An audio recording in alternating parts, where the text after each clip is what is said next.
Hello বন্ধুরা, স্বাগতম আপনাকে ডিজাইনার হিরোর জগতে। আমরা আজকে যে ম্যানিপুলেশনটা আমরা দেখব সেটা হচ্ছে একটি ভাঙা পাত্র মাথায় প্রতিস্থাপন করব। এখন কিভাবে এটি করব সেটা আমরা স্টেপ বাই স্টেপ ফলো করব। যারা এখনও পর্যন্ত বিগিনার লেভেলে আছেন তারা এই ভিডিওটি ফলো করতে পারেন এবং আমার চ্যানেলটি সাবস্ক্রাইব করে রাখতে পারেন।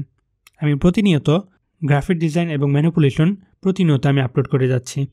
আমরা এই ভাঙা যে মাটির পাত্র আছে এটা আমরা অ্যাডজাস্ট করে নেব।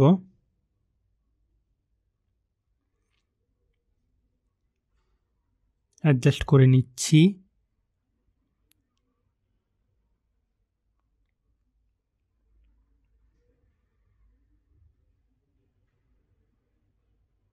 এই কোণা একটু বাকি আছে।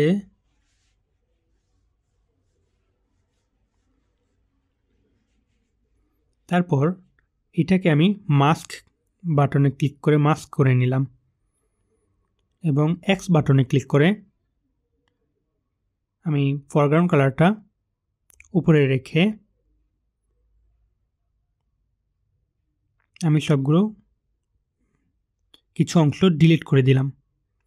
ব্রাশ টুলের এটাই একটা মজাদার একটা ফিচার যে এক্স বাটনে ক্লিক করলে পুনরায় যখন আপনি এক্স বাটনে ক্লিক করবেন, এক্স যে লেটারটা আছে ওটার মধ্যে যখন ক্লিক করবেন তখন আবার ব্যাক চলে আসে। আমি আপনাদের দেখানোর সুবিধার্থে ভিডিওটি একটু স্কিপ করে দিচ্ছি যেন আপনারা বোরিং না হয়ে যান। দেখুন আবার ব্যাক করে ফেলতেছি।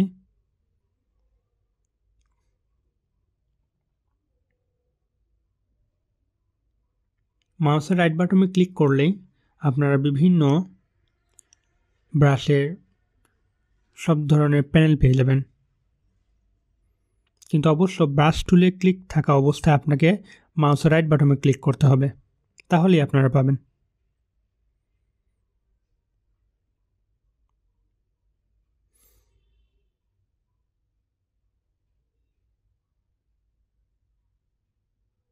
এটা আমি একটু সুন্দরভাবে মিলিয়ে নিতেছি।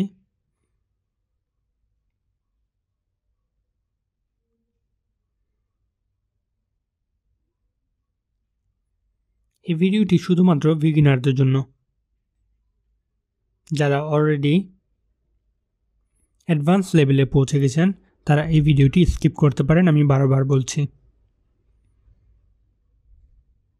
আমি যেভাবে দেখাচ্ছি সেইভাবে আপনারা চেষ্টা করবেন।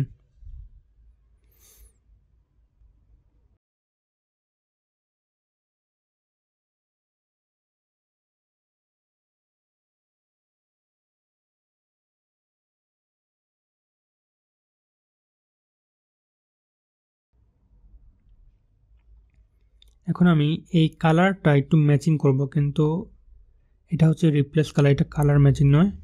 আচ্ছা, এটা অ্যাক্টিভ করা নয়।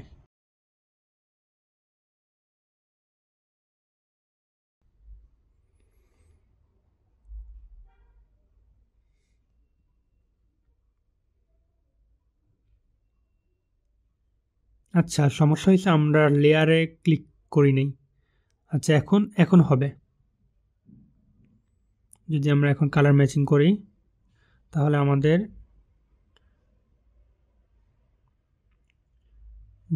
যেটা আমরা কালার ম্যাচিং করবো সেই লেয়ারটাকে আমাদের সিলেক্ট থাকা লাগবে। সিলেক্ট রেখে আমাদের কালার ম্যাচিংটা করতে হবে।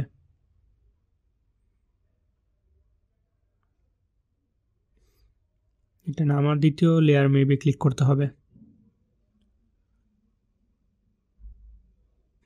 এখন হবে।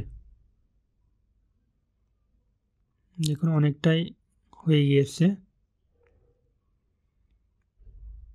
Already complete. এখন আমরা পিছনে একটি ব্যাকগ্রাউন্ড দিলে অবশ্যই একটু সুন্দর লাগতো।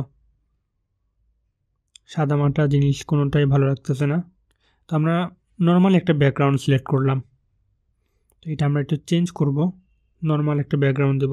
আপনারা চাইলে একটু উন্নত মানের ব্যাকগ্রাউন্ড দিতে পারেন। ধন্যবাদ। আর অবশ্যই ফাইলটা অবশ্যই সেভ করে রাখবেন, কারণ কাজ করা ফাইলে কোনো সমস্যা ডিলিট হয়ে গেলে খুব প্রবলেম হয় আর অনেক ভোগান্তি পোহাতে হয় আমাদের। ভালো থাকবেন, সুস্থ থাকবেন। আল্লাহ হাফেজ।